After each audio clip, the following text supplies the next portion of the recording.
so many people जो open rebel कर रहे हैं, लेकिन privately chat में मुझे लिख रहे हैं गलती से हो गया. Look, there actually needs a lot of guts to, you know, प्रथम rebel गीत है also. मैम, अभी भी वो भी नहीं है तुम लोग के अंदर. चुपचाप सुनो जो मैं बोलती हूँ. मैं क्या बोल रही हूँ? मैं 10 मिनट पढ़ाऊंगी केवल, उसके बाद अभी कैन हैव फन, लेकिन 10 मिनट सुन लो जो मैं बोलने वाली हूँ. इतना तो चल सकता है. Let's make it a deal. 10 minutes. Okay, so मैं शुरू कर रही हूँ. फटाफट अपने कान खोलो और डालते जाओ जो मैं बोल रही हूँ. होता क्या है कि in general resource is something जो हमारी किसी भी नीड को पूरा करती है. अगर किसी भी चीज जो हमें हमारी किसी नीड को पूरा नहीं कर सकती, ह्यूमन लोग उसको कभी रिसोर्स नहीं कहते हैं, और रिसोर्स कहा भी नहीं जाना चाहिए. तो इकोनॉमिक्स की डेफिनेशन रिसोर्स के टर्म में ये है that anything that is actually delivering to our demands is considered to be a resource. अब उस बेसिस पे इस दुनिया में जितनी भी चीजें हैं, like river, land, vegetables, they are all are resources for us, because humans ने कहीं ना कहीं उनसे कुछ ना कुछ चीजें लेते हैं, और जो चीजें उनके लिए बेकार है उनको वो रिसोर्स नहीं मानते. अब ये पीपल एज अ रिसोर्स का मतलब ये है कि इंडिया की पॉपुलेशन बहुत ज्यादा है, सिमिलरली चाइना की पॉपुलेशन भी बहुत ज्यादा है. Now some people argue that the actually humans, they are the person who actually consume resources, right? We eat food, we consume electricity, we consume a lot of resources. तो in that way ऐसा बोला जाता है कि since human बहुत ज्यादा होते हैं तो resource अर्थ के बहुत ज्यादा लगते हैं, तो ज्यादा ह्यूमन है तो ये बहुत गलत चीज है.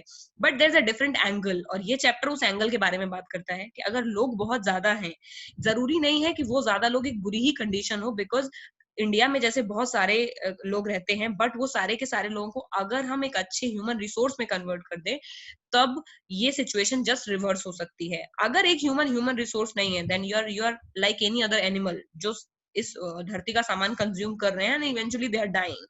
बट कंसीडरिंग कि human is the only species जो कि रिसोर्स को रिसोर्स पहचान पाती है, मतलब अगर ह्यूमंस नहीं होते तो हमें कभी पता नहीं चलता कि दाल और चावल बना के भी खाए जा सकते हैं, कभी फायर इन्वेंट नहीं होती, कभी इलेक्ट्रिसिटी इन्वेंट नहीं होती, कभी मेटल नहीं निकलते, कभी हम एसी, टीवी, फ्रिज, कार नहीं बना पाते, स्मेल्टिंग नहीं जानते, chemistry, physics, nothing we would have known if it were not for the humans. So basically humans are the consumer as well as the very mediator of the all the resource cycle. So in this way humans ही हैं, they are the ultimate resource which help you to consume the other resources. क्योंकि अगर human ही नहीं होंगे तो बाकी सारे resources तुम वैसे भी कंज्यूम नहीं कर सकते. लेकिन हर एक ह्यूमन रिसोर्स को कंज्यूम करने में हमारी हेल्प नहीं करता. Besides everyone is eating, that's a different process. But अगर कोई पढ़ेगा नहीं तो scientist, engineer, doctor, how would you become? You cannot become if you are not studying, or you haven't had that kind of training. So basically this is the process in which we talk कि considering that human species is actually big in number, but that big in number can be a positive step अगर हम उनको 3-4 चीजें जो basic हैं वो दें. Basic क्या है? उनको एक अच्छी एजुकेशन दी जानी चाहिए, उनके ट्रेनिंग होनी चाहिए, उनको हेल्थ फैसिलिटी, मतलब good health and then good brain. अगर ब्रेन अच्छा है और हेल्थ काम नहीं कर रही, तब भी ह्यूमन रिसोर्स काम नहीं करेगा. तो उसका ऑल डायमेंशनल, जो कि 4 डायमेंशन होते हैं, किसी का मेंटल, फिजिकल, इमोशनल, और जो उसके अलावा इकोनॉमिकल डेवलपमेंट या पॉलिटिकल डेवलपमेंट, पर्सनल डेवलपमेंट, ये सारी चीजें करेंगे तब एक ह्यूमन रिसोर्स में कन्वर्ट होगा. तो ऑब्जेक्टिव ये है कि ह्यूमन को ह्यूमन रिसोर्स में कन्वर्ट कैसे किया जाए. आप पूछेंगे कि भाई ये क्या तरीका है, इंडिया के पास तो इतने सारे लोग हैं, बट आई डोंट थिंक हमारे यहाँ सारे ह्यूमन रिसोर्स नहीं है. Correct. Then there comes the story of 2 people. One is Sakal, अगला है विलास. अब एंड ऑफ द स्टोरी ये है कि साकाल और जो है वो दोनों ही गरीब घरों से है, बट साकाल के फादर और मदर उसको पढ़ाना चाहते हैं. उसके अंकल ने भी मैट्रिक किया हुआ है, but he sitting idle at home, वो कोई काम नहीं कर रहे. बट तब भी साकाल के जो मदर फादर है वो उसको पढ़ाते हैं, eventually he gets a diploma and then he becomes a software engineer, और वो इकोनॉमी में कुछ कंट्रीब्यूट करने लगता है. For that matter you can become anything, like I am a teacher, you can become astronaut, and you can be Batman, whatever you want, but eventually you'll have to contribute to the economy. तो साकाल की story successful story है. विलास की जो mother है वो fisherman है, उसके पास कोई ऑप्शन नहीं है, शी अर्न्स वेरी लेस. इस चक्कर में विलास पढ़ नहीं पाता है, उसको आर्थराइटिस हो जाती है तो उसका इलाज भी नहीं हो पाता है, और पढ़ा लिखा नहीं है, तो अल्टीमेटली वो मछली ही बेचता है. अब ये नहीं है कि मछली बेचना is not contributing to the economy, but the amount of contribution that the country needs is very less. क्योंकि फिशरमैन कमाएगा 5,000 रुपए, इंजीनियर कमाएगा 50,000 रुपए. अगर कंट्री को लेस टाइम में डेवलपमेंट के लिए कोई इनफाइनाइट टाइमलाइन नहीं दी हुई है कि तुमको जिंदगी भर नहीं, पूरा 2-4-10 करोड़ साल लगा दो और फिर डेवलप हो जाओ. Development is all about speed. समझ रहे हो? कितने सालों में कितना प्रोडक्शन बढ़ा दिया, वो डेवलपमेंट का स्पीड होता है। तो इसीलिए ये नहीं कि हम 5-5% की स्पीड से इंप्रूव करेंगे और 50 साल में इंप्रूव करेंगे, तो 60 साल में तो मर जाओगे, तो 50 साल में इंप्रूव करके क्या करोगे?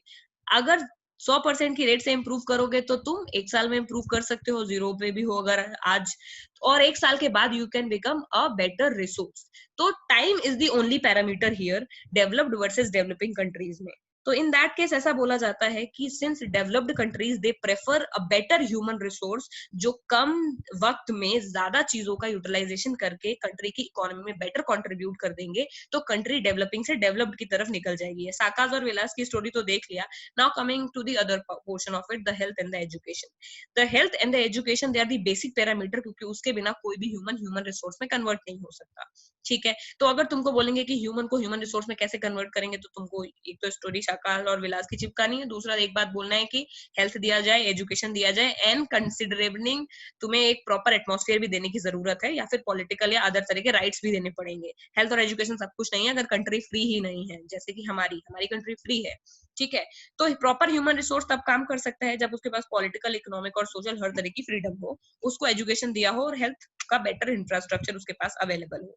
कंसिडरिंग ये सारी चीजें आपको दे दी गई हैं, तो in that way also, now coming to the statistical part, कि इतना सब कुछ देने के बाद में भी कुछ कंट्री ऐसी हैं जो पीछे चल रही हैं, कुछ कंट्री ऐसी हैं जो आगे चल रही हैं। क्योंकि if it is all about, क्योंकि मैंने पहले लाइन क्या बोली, human resource is all about consuming, converting other resources, ताकि कंट्री आगे बढ़ सके। मतलब अगर ह्यूमन ही पढ़े लिखे नहीं होंगे तो कोई भी इंसान कोयले से हीरा नहीं निकाल सकता, कोई भी इंसान आयरन से रेलवे ट्रैक नहीं बिछा सकता, कोई रेलवे इंजन बुलेट ट्रेन भी नहीं बना सकता। बैठे रहोगे माइंस के बाहर जंगलियों की तरह, कुछ नहीं होगा।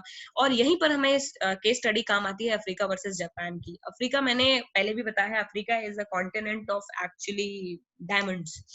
दुनिया के 70 to 80% diamond they are there in Africa itself, लेकिन तब भी वो continent is the worst in terms of money. बहुत ज्यादा गरीब है आज भी वहां के लोग, सब अफ्रीकन कंट्रीज, साउथ सुदान, उनकी हमेशा न्यूज आती रहती है, people are dying of hunger. कभी भी न्यूज़पेपर निकाल के देखोगे तो ब्लैक लोग ही होते हैं जो भूखमरी से मर गए होते हैं। फिलहाल वहां पर रेडिकलिज्म भी चल रहा है, झगड़े भी चलते रहते हैं, और मिडिल ईस्ट की भी पूरी क्राइसिस अफ्रीका में जा चुकी है। तो इतना कुछ वहां पे चलता रहता है कि वो डेवलप्ड ही नहीं है, वो बहुत गरीब है। और वो आज से गरीब नहीं है, वो जमाने से गरीब है। क्यों? क्योंकि जब यूरोपियंस भी, जब इंडिया में कब्जा करने जिस समय पे आए ब्रिटिशर्स, उसी समय उन्होंने अफ्रीका और उसके आसपास उन्होंने अफ्रीका पे भी कब्जा करा। Now these people were really black, तो उनका स्लेव ट्रेड करते थे, जो मैंने फ्रेंच रेवोल्यूशन में तुम्हें पढ़ाया है कि वो स्लेव ट्रेड होता था। और फिर वो अभी ऑलमोस्ट 20वीं सेंचुरी तक स्लेव ट्रेड चला है। लोग एक्चुअली गुलामों को खरीदते, उनसे अपने घर के काम करवाते, उनको हर तरह की स्लेवरी में रखते, और फिर ऐसे उनकी जिंदगी चलती रहती। कभी भी अफ्रीकन ह्यूमन रिसोर्स में कन्वर्ट नहीं हो सके, क्योंकि ना तो उन्हें प्रॉपर एटमॉस्फेयर दिया गया, जो भी बाहर की पावर्स आई उन्होंने कभी उन्हें पढ़ने नहीं दिया। आज भी वहां पर मेडिकल फैसिलिटीज इतनी ज्यादा कम है कि वहां के लोग इंडिया इलाज कराने आते हैं, तो उनके लिए इंडिया एक डेवलप्ड कंट्री है। तो अफ्रीका का एग्जाम्पल इसीलिए इंपॉर्टेंट है, क्यों? क्योंकि वो पैराडॉक्सिकल है। एक कंट्री जिसके पास इतना ज्यादा रिसोर्सेज अवेलेबल है, नेचुरल, तो नेचुरल रिसोर्स इतना अवेलेबल है, फिर वो कंट्री नहीं, सॉरी, कॉन्टिनेंट, फिर वो कॉन्टिनेंट गरीब कैसे हो सकता है? The reason is the human resource. तुम्हारे पास कितना भी सामान रखा हुआ, बट मतलब you have everything to eat, but suppose you don't know how to eat because your mother never taught you how to eat, तब भी तुम्हारे सामने जो खाना रखा होगा तुम उसे खा नहीं सकोगे भूख लगने के बाद में भी। अवेलेबिलिटी इज योर स्किल, कि तुम्हें खाना खाने की स्किल नहीं है। वही अफ्रीका का हमारा केस स्टडी है कि उनके पास हर तरह का रिसोर्स है। यू कैन, तुम ब्लाइंडली कुछ भी लिख सकते हो कि उनके पास सब कुछ मिल जाएगा, जो भी लिख दोगे सब है उनके पास में। एल्यूमिनियम, कॉपर, और pastures, they have a lot of pastures also. वो उनका डेयरी प्रोडक्ट भी बहुत अच्छा बिक सकता है, जो कि बिकता भी है। और जो भी चीजें तुम्हें लगता है, कोल, whatever you think is a mineral and it can be a resource, Africa में वो सब कुछ अवेलेबल है। and there are so many Chinese and African companies present day जो actually अफ्रीका की सिचुएशन का फायदा उठा करके today they are buying mining rights there. Mining right, mine is a natural thing. How can anybody buy it? It's like buying air, कि नोएडा के ऊपर का जितना एयर है वो मेरा है, वो मैंने खरीद लिया पैसे दे करके। So that's how they are buying educational rights, वो एजुकेशनल राइट्स बोल रही हूँ, माइनिंग राइट्स देयर, मतलब इस वाले इलाके का पूरा माइन मेरा, उस वाले इलाके का पूरा माइन मेरा। There have been so many Chinese companies जिन्होंने वो सब खरीद लिया है, और प्रेजेंट डे वो उस सिचुएशन का फायदा उठाते हैं। अब वो क्या करते हैं, अपने चाइनीज वर्कर को वहां ले जाते हैं, पहले जो ब्रिटेन ने इंडिया के साथ करा, the same thing China is doing with the Africa. Chinese लोग अफ्रीका जाते हैं, माइंस में से अच्छे अच्छे मिनरल्स निकालते हैं, उस मिनरल्स, क्योंकि वो लोग तो पढ़े लिखे नहीं है, तो उन्होंने बहुत सस्ते दामों पर वहां लीज ले रखे हैं माइंस की, और उस चीजों को लेकर के वो चाइना आते हैं। चाइना में they have lot of factories, Samsung का, एप्पल का, और लिनोवो और what not, like everything is there in China, सारी प्रोडक्टिव यूनिट्स। सो वो रेयर अर्थ मटेरियल से वो सिलिकॉन चिप्स बनाते हैं या कुछ और चीज बनाते हैं, उनको वो लैपटॉप मोबाइल्स में लगाते हैं, और फिर फाइनली दुनिया को बेच करके मुनाफा कमाते हैं, because they are having a lot of human resource. तो ह्यूमन रिसोर्स में not only about Africa, you can also give an example of China. China इतने कम टाइम में इतना ज्यादा तरक्की इसीलिए कर गया because they are very skilled, they have their own search engine जो कि चाइनीज में वर्क करता है, they have their own e commerce site Alibaba जो कि अमेजोन को टक्कर देती है, because they have been like trained with so much of the technology. उनका न्यूक्लियर रिसर्च बहुत अच्छा काम करता है, उनका स्पेस एजेंसी बहुत अच्छा काम करता है, चाइना ने अपना एक आर्टिफिशियल मून भी बनाया हुआ है। सो ये बहुत सारी जनरल अवेयरनेस है जो तुम इस चैप्टर में लगा सकते हो, जिसके लिए तुम्हें चैप्टर पढ़ने की जरूरत नहीं है। चैप्टर केवल एक ही चीज के बारे में बात करता है कि ह्यूमन रिसोर्स, ह्यूमन कंज्यूमर है रिसोर्सेज के, लेकिन ज्यादा ह्यूमन बुरे नहीं है, बशर्ते आप ह्यूमन को ह्यूमन रिसोर्स में प्रॉपर्ली कन्वर्ट कर लो। तो चाइना के पास खुद के कोई original resources, natural resources available नहीं है, क्योंकि चाइना का वेस्ट वाला पूरा पोर्शन इज लाइक रेगिस्तान, वहां कुछ पैदा नहीं होता है। ऊपर वाला पोर्शन में बहुत ठंड पड़ती है, वहां भी कोई चीज पैदा नहीं होती है, but they have humans, like literally literated अच्छे ह्यूमंस। तो इस वजह से वो लोग दूसरी जगह से सामान ला करके अपने यहाँ प्रोड्यूस करके पूरी दुनिया में बांट के फायदा कमा सकते हैं।